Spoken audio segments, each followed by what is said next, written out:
Hey guys, welcome back to my channel. Today I'm going to be talking about my 7 New Year's hair resolutions that I have for my hair for this year so that I can continue to grow my hair long and strong and have some fun along the way. So if you guys want to know what my hair resolutions are, just keep on watching. So as you can see, my hair looks a little bit different, and this is actually one of my resolutions, but we'll get into that a little bit later. I do just want to say in this video I'm going to be talking about my resolutions for my hair, and I know that we can all be at different stages in our hair journey, so I'm going to link some of my favorite videos for hair growth tips and hair growth advice below. That way you can look at a couple of different videos so that you can gather tips from each one to form your own hair resolutions that are going to work best for you. Because I've pretty much gotten down the foundation of my hair care routine, but there's just a few things I need to tweak. So if you're just starting out in your hair routine, those videos down below are going to be very helpful for you. Okay, so my very first resolution for 2018 for my hair is to stop stressing over the length of my hair. Now this is honestly a habit that I picked up when I was growing my hair out, and I would track how much it grew so I could see if what I was doing was correct. And although I could see that what I was doing was helpful for my hair, I just developed a habit of always tracking my hair growth. And over the past 2 years, I've been a little bit better at it, but for some reason in 2017, it just picked back up and I was constantly checking my length, or I was checking my length more often than I would like to. I try not to pay attention to it at all because I find that when I'm constantly looking at my length, I tend to make decisions about my hair more for length than I do for the health of my hair. So if I just don't know the length, then it doesn't bother me. But if I know that my hair is about an inch away from being butt length, it's like, maybe I shouldn't trim, you know? And I don't want to do that in 2018. So I'm going to admit sometimes I make the wrong decision in choosing length over health, but in 2018, I'm completely doing away with that, and I'm going to stop obsessing over the length of my hair and just pay attention to the health of my hair.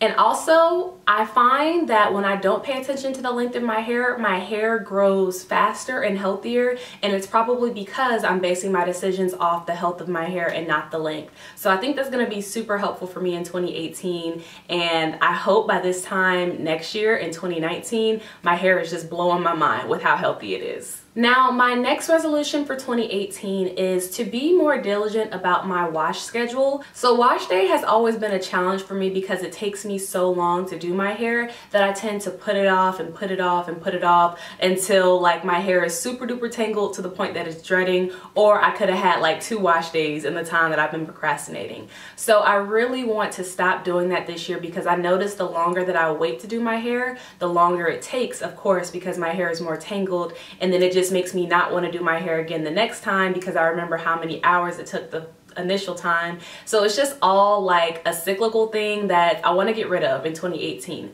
So in 2018, I want to be super diligent about washing my hair every single week. And when I say wash my hair, it doesn't have to be shampoo every single week. So I rotate between co-washing, shampooing, and clarifying. So I'm going to be doing a lot more co-washing. And even if I feel like my scalp doesn't need to be washed or cleansed that week, I just want to wet my hair so that I can deep condition, because I find that the more exposure my hair has to water, the healthier it is. Because if you think about it, water gives your hair moisture. So when you deprive your hair of water for 2 to 3 weeks, your hair is not getting 100% moisture, like just pure moisture from water, for 2 to 3 weeks. And I noticed that the longer I go between wash days, the more brittle and dry my hair is. It's easier to snap, and it's just like crispy. I hate the word, but that's pretty much what it is. Like, it gets crispy, and I want to just cut down on that completely. I want to cut down on my detangling time because it's starting to get out of control, and my hair is getting a lot longer. So I understand, you know, that my hair is going to take more time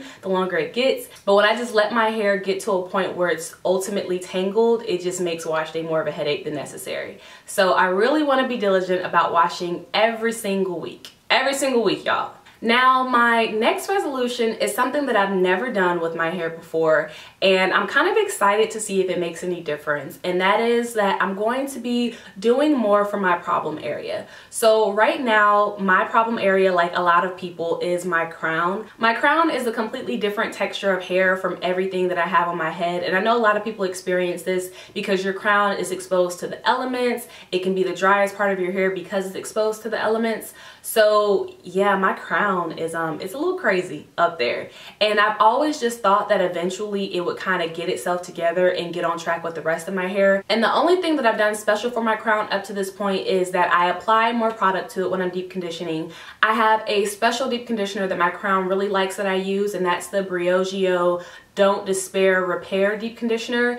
I did a review on it and I didn't necessarily think it was worth the price, but my crown loves it. So I've been using it for my crown recently, and you'll see that in my wash day video coming up. And then also the last thing that I've done for my crown is that I've chopped it a couple of times. So like it'll get really scraggly and dry and it'll kind of get damaged up there. And so I'll cut like 2 to 3 inches off at a time, and that'll help it to flourish again. So I always thought that eventually my crown would kind of just get itself together and I wouldn't have to worry about it anymore. But after 9 years of a hair journey, I see that that's just a very special area on my head, and it just needs a little bit more love and attention than everything else if I want it to flourish the same as everything else. So this year I'm going to be trying a few different growth aids just so I can kind of get it to catch up with the rest of my hair, and also to see if I can strengthen it and moisturize it more with those growth aids. That's what I'm really looking for. The growth will come, I already know that, but I'm trying to keep it as moisturized and as strong as possible, because right now it's very easily dried out and it very easily breaks. Even when I detangle it, I have to be super careful in that area because it easily breaks. So I'm hoping that washing more diligently helps with that. And I'm also going to be instituting a few different growth aids and a few different products to see if they help, and I'll definitely be sharing with you guys. I may do like a few different videos throughout the year on things that I'm using to help my crown grow out and become healthier, and if you guys are interested in that, just let me know down below in the comments. So my fourth resolution is another thing that I used to be really good at, and then in 2017 I kind of just fell off a little bit with it, and that's always being gentle to your hair. 100% of the time being gentle to your hair. I heard this thing a couple of years ago, and somebody said if you're making a face while you're combing through your hair or finger detangling or styling your hair, you need to stop, take a step back, and go at it more gently the next time, because if you're making a face, you're putting too much tension on your hair. And I definitely believe that. I find that whenever I start making a face, it's because I'm pulling and tugging on my hair, and that's just not healthy. And if you want to have strong, long, healthy hair, you have to treat it like silk. You have to treat it like a baby, because it so easily snaps, and then breakage begets more breakage. So I'm going to be way more gentle with my hair this year. Something that I really want to institute is not sacrificing the health of my hair for a temporary hairstyle. I've done that a few times this year just because I know that my hair will bounce back, or that I kind of have some to spare. I would knowingly kind of be a little rough with my hair just because I was either tired or in a rush, or I just wanted to hurry up and do the style. So that's something that I'm going to be making a resolution for 2018. And that's something to pay attention to as well. So when you're detangling your hair next time, or you're styling your hair, see if you make any faces, and if you do, just take a step back and go at your hair a lot more gentler the next time, because it makes a difference. I find that when I'm pulling and tugging on my hair knots more because it's moving too quickly, and then when I'm slow and gentle with it, it has time to kind of unravel from each other. So in the end, I retain more length and my hair is a lot more healthier. Now my fifth tip is to switch it up. So as you can see, I switched it up a little bit. This is blow dried hair, and I did some heatless waves in it. But I really want to start enjoying my hair a bit more in 2018. Now, one of the things that really was a big proponent for me in growing out my hair was protective styling, mainly twist and cornrows, and I've pretty much done those styles consistently for the past 3 or 4 years. And now that my hair has kind of gotten to the goal length that I had in mind, I want to enjoy it a little bit more, but I don't want to enjoy it to the point that it causes breakage, because one of the reasons why I don't wear my hair out is because my hair tends to knot up and get tangled, and it just causes more breakage and sets me back from my hair goals. So I'm going to be switching it up every so often in 2018, not just with my hairstyles, but also with my products. I feel like I've found a good set, like a good crew of just die-hard products that I have, and because of that I tend to only use those products, even though I have so many different products to test out and to try. And I want to give those other products some love as well. Like, I always go through my die-hard products, but rarely have I ever went through a product that was newer to me, just because I'm a creature of habit and it's just easier for me to choose what I know is going to work as opposed to something that I don't really have that much experience with. But you know, variety is the spice of life, and I want to just get into switching it up more. So I'm using different products. I want to do different styles. Like I want to stretch myself a little bit more in 2018. And like I said, enjoy the fact that I've put in so much work and grown my hair to where I wanted it to be. So we just have 2 more resolutions, and the second to last resolution that I have is to trim even when you think you don't need it. So in 2017, I got into the habit of stretching my trimming sessions because my hair was in good condition, or I felt that I didn't necessarily need a trim just yet, or I was being lazy and didn't feel like trimming my hair. So my schedule of trimming is every 3 months, and I found that if I were to skip my 3-month mark and stretch it to the 4 or the 5-month mark, my hair would get to the point where it needed a trim because it just felt icky. Like my ends would be dry and brittle. I would have single strand knots, and then I would end up trimming more, of course, because now my hair is damaged. Whereas I feel like if I just stick to my 3-month trimming schedule, my trims will become more preventative and I won't ever experience having damaged hair because I'll be cutting off ends right before they get to that point, instead of waiting till they get damaged and then having to cut off more than I want.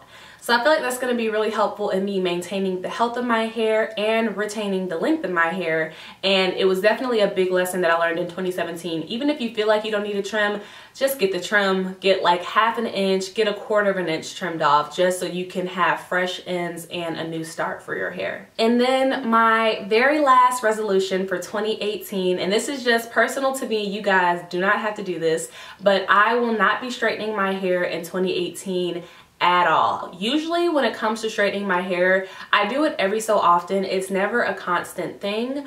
I'll pretty much go about 1.5 to 2 years before I straighten my hair, and the last time that I straightened my hair was April of 2017. So I'm coming up on it being almost 1 year of the last time I straightened my hair, and I want to go a full year without straightening my hair. I don't have the desire to straighten my hair, and honestly when I straighten my hair, it's cool for like 2 to 3 days, and then I'm just like, oh, but my hair is so flat, and where's the volume? Because my hair is fine, it just naturally lays flat. And yeah, it's just, I don't know, it's not worth it to me right now to straighten my hair, and I really just want to focus on improving the health of my hair. I want to focus on getting my problem spot under control. That's my main focus for 2018, is getting that problem spot under control and being diligent with my wash sessions. And straight hair just, I mean, it just, I don't know, it's not a thing that I'm really focused on right now, so I'm not even going to worry about it in 2018. And I don't know when the next time I will straighten my hair is, because the more that I straighten my hair as it gets longer, the older parts of my hair don't snap back as much. So the new parts of my hair, like where my roots are, they usually snap back fine. I do have some heat damage like in this section of my hair that you guys may see when I wash my hair from 2015, and that's, you know, whatever. But like the ends of my hair, it's starting to get really hard for them to snap back because this section of my hair is so old. Like I don't even know when this section of my hair was grown. So because my ends are old and a lot more susceptible to damage, I notice that my ends don't curl up as much after I straighten my hair. And then also my hair is fine, so it can be easily heat damaged. I don't even want to worry about it. I don't want my hair to get any looser than it already is. So I'm kind of going to be putting straightening my hair on the back burner for a while, and hopefully I don't straighten it for like a long time. I don't want to say I want to cut it out completely, like ever, but I just don't have the desire to do it anytime soon. So yeah.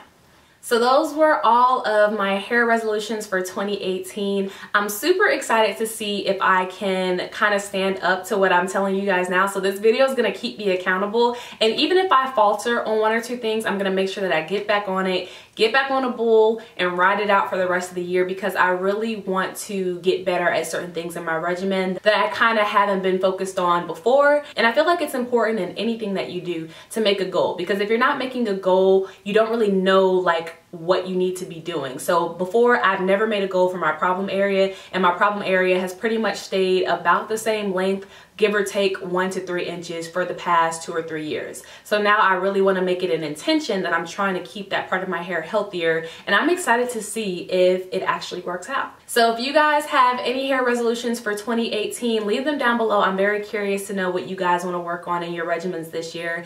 And again, I am going to have some resources linked in the description box for you. I'll have my how to grow long hair video up there, as long as my hair setback video. So I made a video on the different hair setbacks that I've had and how I got over them. And so in case you're kind of suffering from some of those issues, I'm going to leave that in the description box so you can see what I did to improve on that, and maybe it'll help you too. But that's all I have for you guys today. Thank you so much for watching, and I'll see you in the next one.